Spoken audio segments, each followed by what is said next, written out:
My name is Megan Robinson. I'm going to be talking about sexual abuse in reference to the recent news that came out about Taya Cruz, and I'll also be doing my own study about sexual assault. My study will consist of me asking people who are willing to admit if they have ever been sexually harassed or assaulted in their lives. I'll conduct this experiment by asking the question in my classes. I will kindly ask everyone to close their eyes and raise their hands if they have ever experienced a type of abuse before. Sexual abuse is happening a lot more than you may realize, and sadly it could even be people that you care deeply about.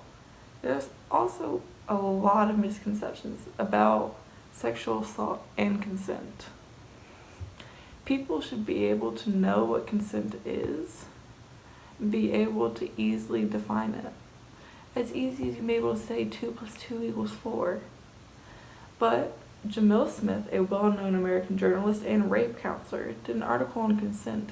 In his article, he stated, "Resentful as some students in the workshops I facilitated may have been about attending my sessions, I feel confident that a vast majority of them did not want to be rapists.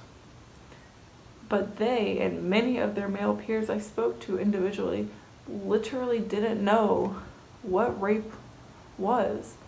More than 20 years later, a lot of college students still don't."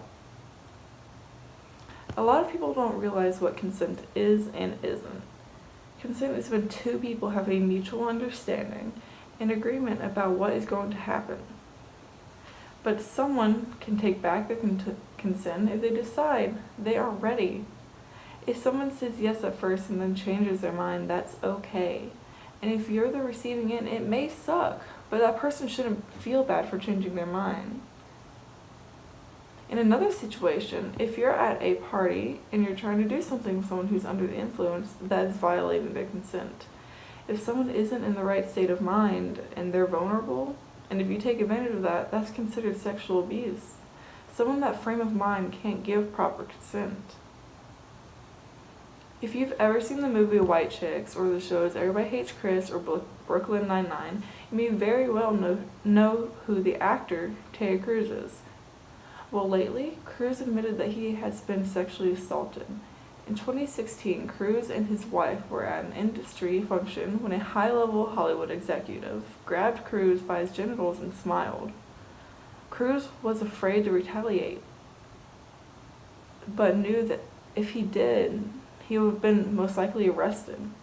Cruz decided to speak out about his experience with hope that it would be encouraging to all others who had held back their stories and their voice. And the thing is, you do have a voice. If you have ever been assaulted or harassed, you are not hopeless or weak. You are strong and you are courageous.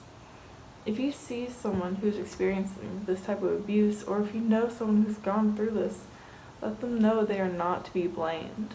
You are not to be blamed for what happened to you, and you shouldn't feel shame for what happened to you.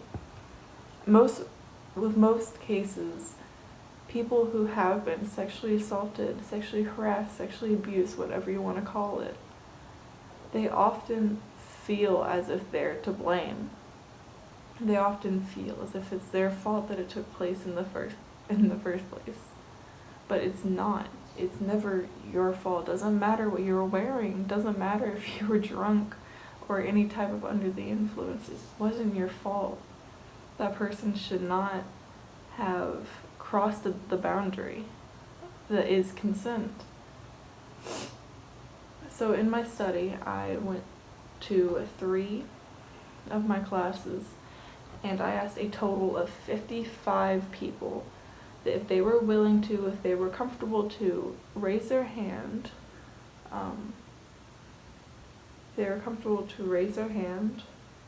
Admitting they've been sexually assaulted. And out of that 55 people I asked, 21 people raised their hand. And if you aren't quick with math, that is 38% of the people that I asked. And